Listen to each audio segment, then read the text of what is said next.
kita hari ini tentang mata kuliah edukasi pelayanan perangkat lunak. Hal pertama yang saya sampaikan, pertama kontrak perkuliahan. Artinya apa? Selama semester ini mata kuliah aplikasi perangkat lunak di pelayanan Pasyankes selama 6 bulan kita ada 14 kali pertemuan. Di antaranya salah satu UTS sama UAS. Berbicara masalah RPS dan sebagainya, kita berbicara ada namanya capaian pembelajaran. Artinya apa? Mata kuliah tersebut selama semester itu harus tercapai. Apa saja yang dicapai? Yang pertama, mahasiswa diharapkan memahami konsep penerapan aplikasi perangkat lunak, analisis tugas dan penanganan kesalahan di sistemnya itu. Kemudian mampu beradaptasi, bekerja sama, berkreasi, berkontribusi dan inovasi. Dalam apa? Dalam menerapkan ilmu pengetahuan, terutama ilmu pelayanan perangkat lunak tersebut. Ada pelayanan kesehatan, baik itu di rumah sakit, puskesmas maupun klinik dan sebagainya. Oke. Serta mampu berperan sebagai warga dunia untuk berwawasan global. Artinya apalagi sekarang zamannya artificial intelligence, AI, semua berinovasi ya. Tidak hanya sistem itu saja, ada 4.0 dan sebagainya. Mahasiswa itu harus mampu berinovasi, berwawasan global. Dan terakhir dapat memahami tentang dasar teknologi informasi serta komponen dasar sistem komputer. Artinya sistem perangkat lunak itu tidak bisa berjalan. Itu artinya dia software tidak bisa berjalan kalau tidak ada hardware. Hardware itu apa? Hardware itu contohnya seperti komputer PC, personal komputer, laptop, HP dan sebagainya. Ada sistem di sana namanya software. Contohnya kalian sudah PKL, pernah dengan puskesmas, IJER. Itu besok itu kompetensi kalian sebagai tenaga rekam medis. Artinya apa? Artinya kalian harus bisa menjalankan itu sistem dari sistem pendaftaran sampai pasien itu pulang. Kalian pernah disuruh pegang sistem tersebut? Data pasien dan sebagainya kalian bertanya bawa KTP, ABCD? Sekarang saya jelaskan. Oke. Terkait masalah kontrak perkuliahan, capaian pembelajaran dan sebagainya, ada yang perlu ditanyakan sebelum saya masuk ke materi? Oke, kita lanjut.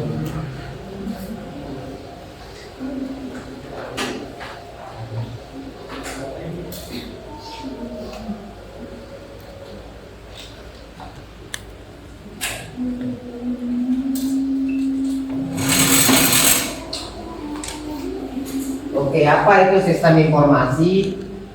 Itu satu sistem untuk mempertemukan kebutuhan pengolahan transaksi data. Terutama data apa? Data pasien. Kalian sebagai perekam medis, data pasien itu harus diinput dengan akurat. Nah, oleh karena itu mungkin saya harapkan besok untuk laporan tugas akhir kalian, lebih tepatnya alangkah baiknya tentang ketepatan pemberian kode ya. Ketepatan pemberian kode itu yang kalian teliti, lihat masalah yang ada di puskesmas atau rumah sakit atau di mana tempat kalian melakukan penelitian. Untuk apa? Untuk menyediakan laporan atau informasi yang diperlukan oleh pihak terkait. Siapa pihak terkaitnya?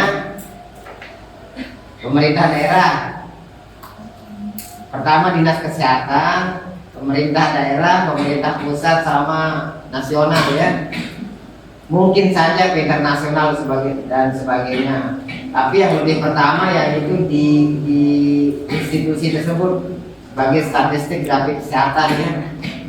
Waktu PKL pernah lihat grafik 10 penyakit terbanyak yang tinggi diagram batang dan sebagainya, warna-warni screen. Nah, itulah artinya untuk menyediakan laporan atau informasi. Oke, contohnya kasusnya di Alfamart sebagai bisnis ya. Sekarang saya contohkan di puskesmas saja ya terkait rekam medis dan sebagainya. Komponen sistem informasi apa? Ada 5, ada 6. Yang pertama hardware yang saya jelaskan tadi. Apa itu hardware? Perangkat keras. Itu keras ya.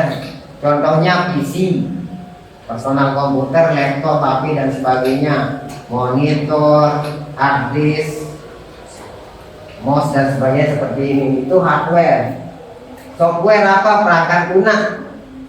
Sistem yang kalian jalankan di puskesmas seperti kalian praktek kemarin di puskesmas. Itu software namanya itu. Software sistem pelayanan puskesmas. Tahu enggak harganya sistem itu? Tahu? 1,5 miliar. Oleh karena itu sebagai tenaga pelapor medik, kalau bisa kalian berinovasi ya membuat sistem. Kalau kalian bisa buat sistem, kalian jual kan untungnya kalian juga. Di puskesmas itu digunakan pertama di NTB oleh Lombok Barat. Saya ikut nimbrung buat di sana, dapatlah duit sedikit. Itu 1,5 miliar dibeli oleh Pemda. Puskesmas rumah sakit membayar per bulan sekitar 5 juta sampai saat ini.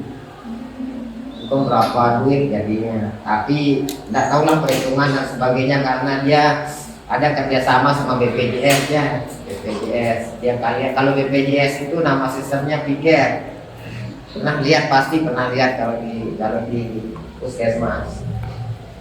Terus database, kumpulan data terkumpul dalam tabel, betul-betul terima dan dapat diubah, artinya dapat diedit. Kalau ada kesalahan pendiagnosaan, ICD-10 dan sebagainya dapat diubah sebelum dia diklik selesai. Ingat, sebelum diklik selesai, kalau sudah selesai diubah tidak bisa. Kemudian network jaringan, nah, dia harus berhubungan dengan jaringan internet, ya online, tidak bisa tidak. Prosedur artinya standar prosedurnya ada, bagaimana sistem itu dikerjakan dari A sampai Z, dari pasien datang sampai pasien itu pulang. Kemudian user itu pengguna, siapa yang menggunakan sistem itu. Artinya kalian ini harus perhatikan ini ya, ini modal kalian besok di 2027 bekerja. Kalau di sini kalian yang mengerjakan ini. Oke, lanjut. Apa perannya? Meningkatkan efisiensi operasional. Artinya lebih efisien, tidak menulis lagi di kertas, ya. Tidak menulis lagi di kertas, tinggal kalian klik print selesai. Tapi sampai saat ini itu masih ditulis ya, tablet rekam medik di sana ya. Takutnya apa? Ada sebagai arsip. Terus kalau dia mati lampu, ada backupnya. Jaringan internet terganggu, ada backupnya. Tapi lambat laun semua itu akan selesai, tidak pakai lagi tulisan dan sebagainya. Memperkenalkan inovasi dalam bisnis. Kenapa bisnis? Karena itu menghasilkan uang. Klaim BPJS, oke, jasa pelayanan dan sebagainya. Membangun sumber informasi strategis, artinya menggambarkan pencatatan laporan di sana kelihatan.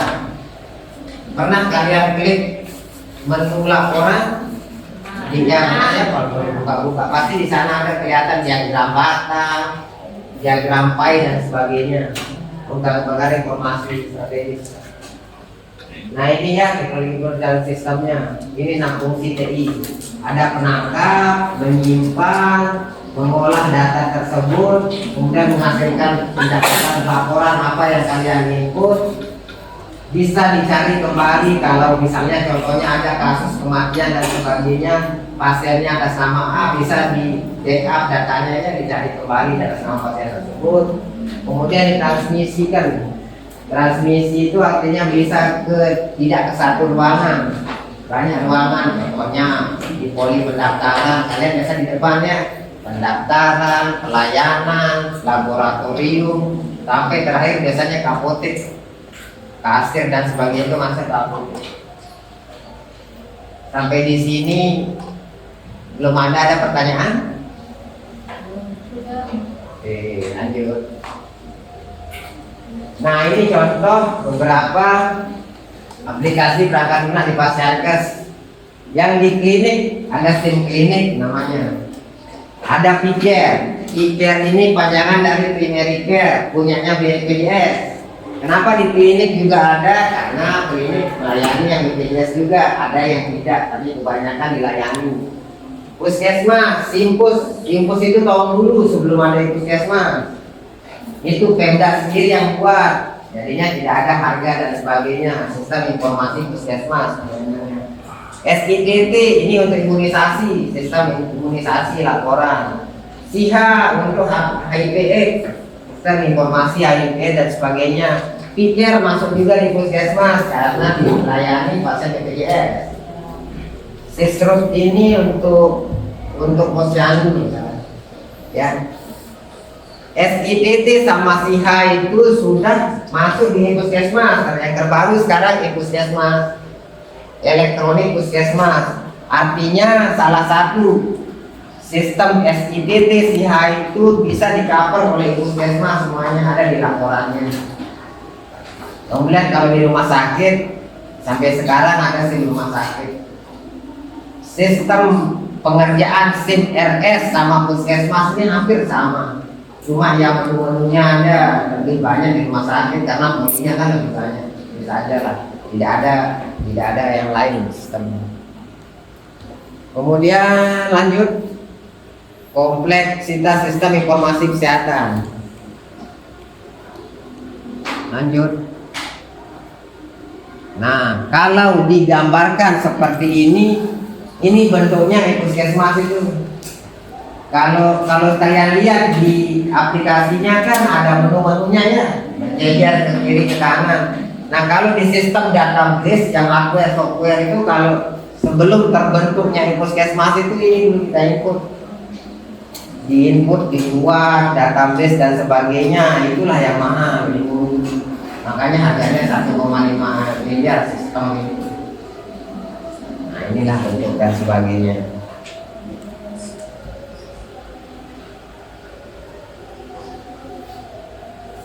Oke, sampai di sini ada pertanyaan? Ya. Nah, saya sebutkan nama ya. Ya, berdiri. Perkenalkan, nama saya Fatimah Negara. Di sini saya ingin menanyakan kenapa penyebutan daftar pasien itu penting, Pak? Oke, terima kasih Fatimah Negara. Saya jawab langsung ya. Ya, ada pertanyaan saya jawab langsung. Kenapa itu penting? Satu, ada tiga fungsinya ya pencatatan pelaporan itu. Pertama, sebagai pencatatan pelaporan di Pasienkes tersebut. Jadinya apa yang kalian input dari pendaftaran sampai dia pasien itu pulang ada catatan pelaporannya.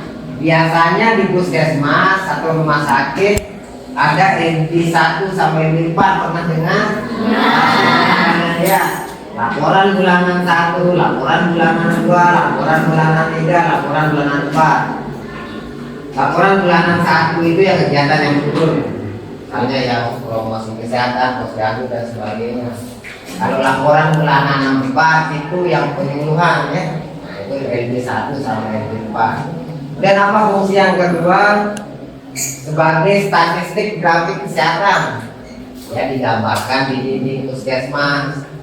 Statistik bulan ini penyakit yang tren ini dilihatkan 10 grafik penyakit terbanyak, masyarakat pasien bisa lihat oh batuk pilek bulan ini, oh influenza dan sebagainya. Yang terakhir yang terutama sangat berguna untuk klaim BPJS.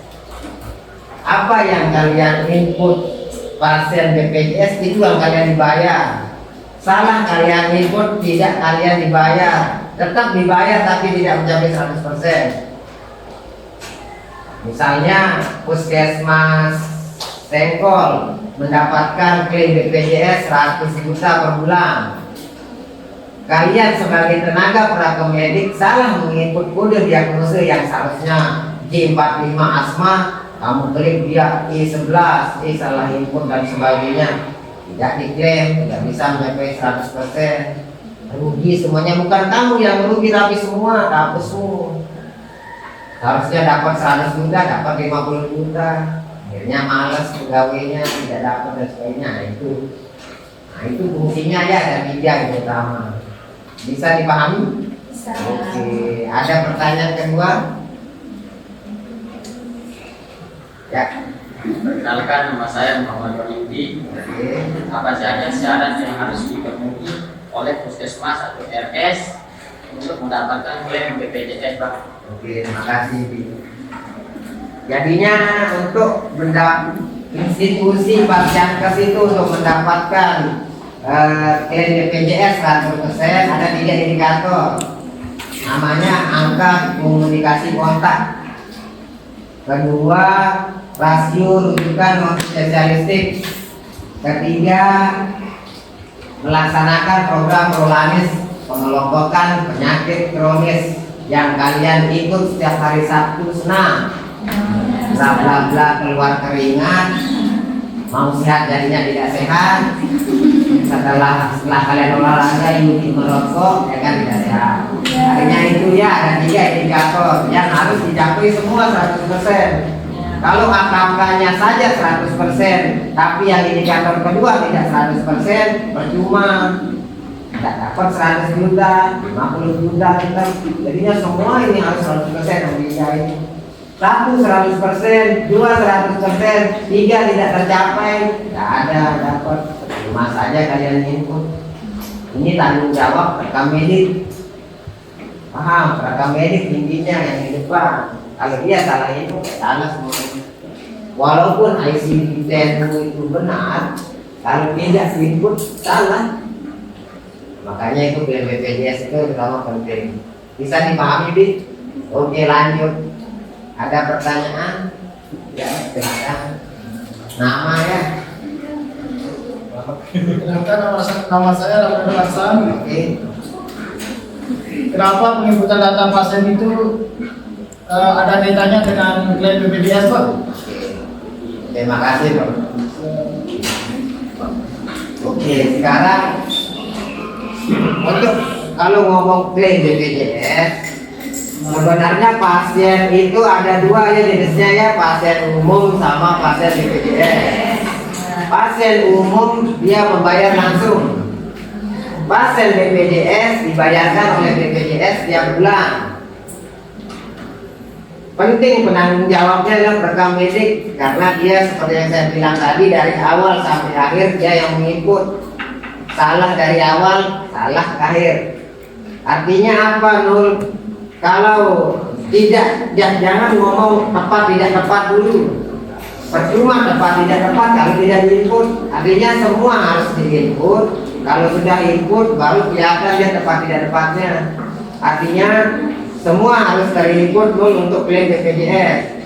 Misalkan ada peserta di Puskesmas Sengkol 3.000 peserta BPJS. Artinya 1.500 harus terinput. Nah, di sana tempat mainkan kalian akal kalian di sana. Akalnya apa? Tidak mungkin mendapatkan 1.500 kunjungan per bulan kan? Paling Puskesmas Sengkol yang memperawatan kunjungannya 50 per hari, anggaplah 100 kali 30 berapa itu jadinya? Anggap sebulan itu 1.000 per bulan, sedangkan sampean harus 1.500. Nah, 500 kekurangannya itu didapat dari mana? Didapat dari kunjungan sehat. Paham? Kunjungan sehat. Kunjungan sehat itu apa? Petugas yang datang ke masyarakat.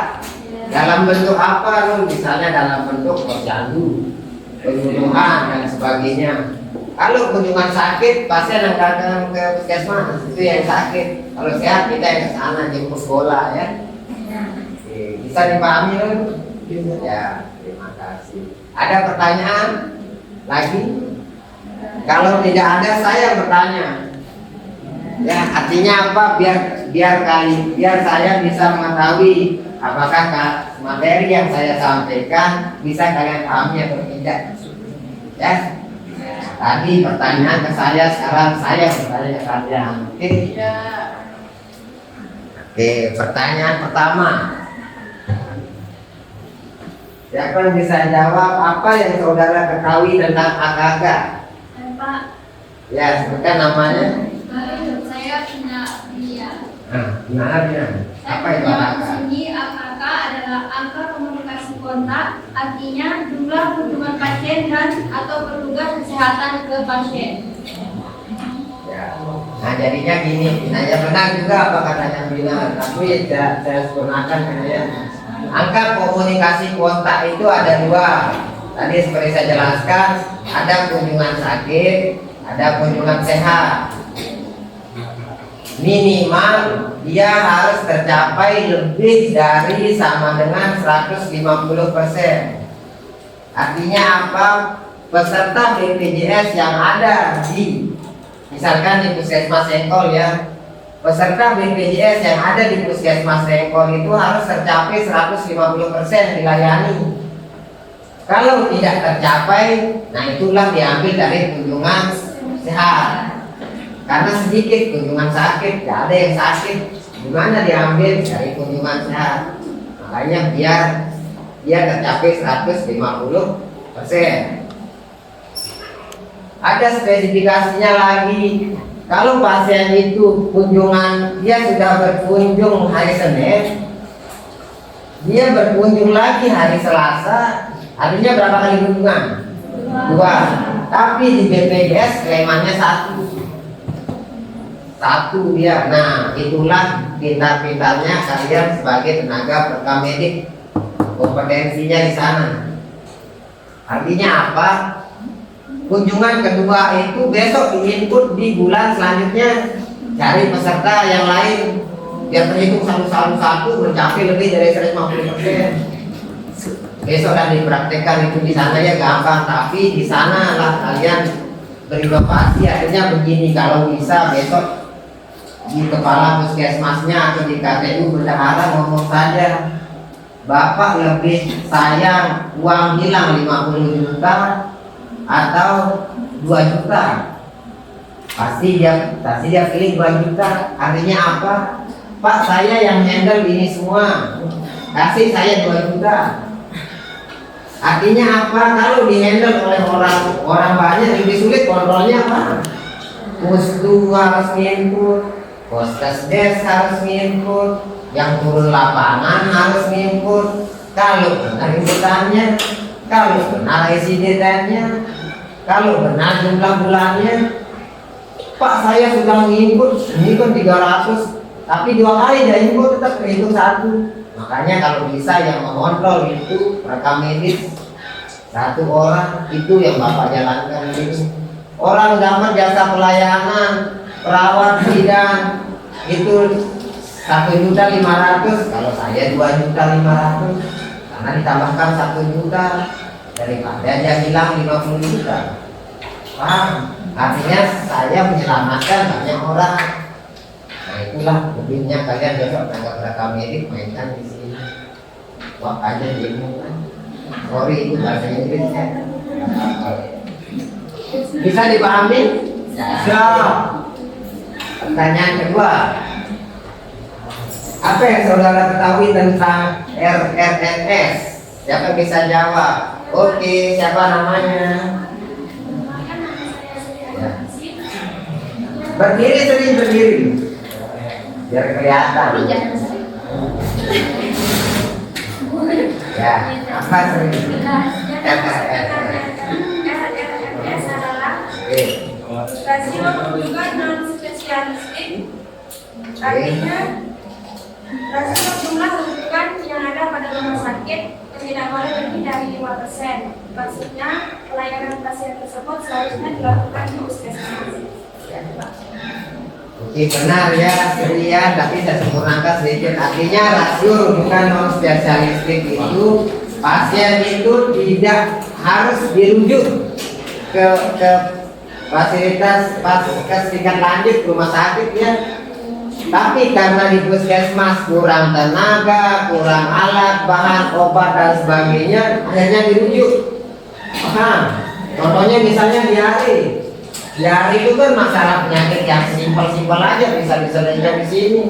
Tapi karena sumber dayanya tidak ada, obat habis, alat kosong dirujuk, akhirnya rasio rujukan spesialisnya di sistem itu tadi yang angka kunjungan kontrak sudah 100%, rasio rujukan spesialistiknya tidak bisa dapat BPJS. Artinya apa? Kalau standarnya rasio rujukan spesialistik tidak boleh lebih dari 5%, ya. Artinya boleh dirujuk tapi tidak boleh lebih dari 5%. Kalau lebih dari 50% ya merah. BPJS-nya out. Ada kalau di Lombok Barat ada 115 diagnosis RRNS. Artinya 115 diagnosis itu boleh dirujuk dengan diagnosis itu. Mungkin kalau yang Lombok Tengah kalau tidak salah dia 125. Apa saja itu bisa kelihatan di sana di puskesmas maupun di PDR-nya. Ya, bisa dipahami, Sri? Kalau tidak ada pertanyaan, saya bertanya lagi satu saja ya. Apa yang saudara ketahui tentang prolanis? Siapa bisa jawab? Oh ya, makasih ya. Silakan. Apa nama? Ya, apa namanya? Perkenalkan, nama saya Rosanti Diamedetika. Ya. Prolanis di sini adalah program pengelompokan penyakit kronis yang artinya program harus dilakukan oleh puskesmas untuk memenuhi syarat klaim BPJS. Ada 2 program yaitu senam BM, diabetes mellitus, dan senam hati, hipertensi. Benar sekali kalau saya jadinya begini. Prolanis itu program pengelompokan penyakit kronis. Artinya yang seperti saya jelaskan tadi di hari Sabtu kalian senam, di situ ada kelompok senamnya, senam diabetes mellitus sama senam hipertensi. Ada anggotanya yang mungkin 10 DM, 10 hati. Mereka senam, didokumentasikan dan diinput. Pasti tetap diinput, kalau tidak diinput percuma. Siapa yang menginput? Programmernya. Tapi karena indikator 1, 2, 3 ini dia include jadi 1. Kalau bisa yang menginput rekam ini biar bisa dikontrol 1 orang. Kalau yang tidak salah juga sih input sama programmernya, tapi untuk meminimalisir kesalahan inputan ya, kalau bisa besok kalian tenaga pertama ini. Oke ya, bisa dipahami? Ya.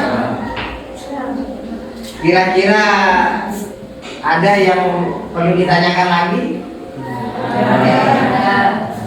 Nah, jadinya tadi setelah saya jelaskan dari awal ada kontrak perkuliahan, capaian materi, ada evaluasi biar semua syarat kuliah itu dicapai, ada evaluasi dari pemberi materi dosennya. Ya, jadinya setelah saya memberikan materi, kalau dipresentasikan dari tanya jawab dan sebagainya Korami, kalau dipresentasikan saya bisa presentasikan hampir 95% atau mencapai 100%. Interaksi pembelajaran kita hari ini tercapai ya. Nah ini yang saya harapkan yang mata kuliah ada seperti ini interaksinya, artinya materi yang saya sampaikan bisa diterima dengan baik, dipahami, dimengerti oleh mahasiswa. Mungkin ini saja yang dapat saya sampaikan. Kurang lebihnya mohon maaf. Assalamualaikum warahmatullahi wabarakatuh.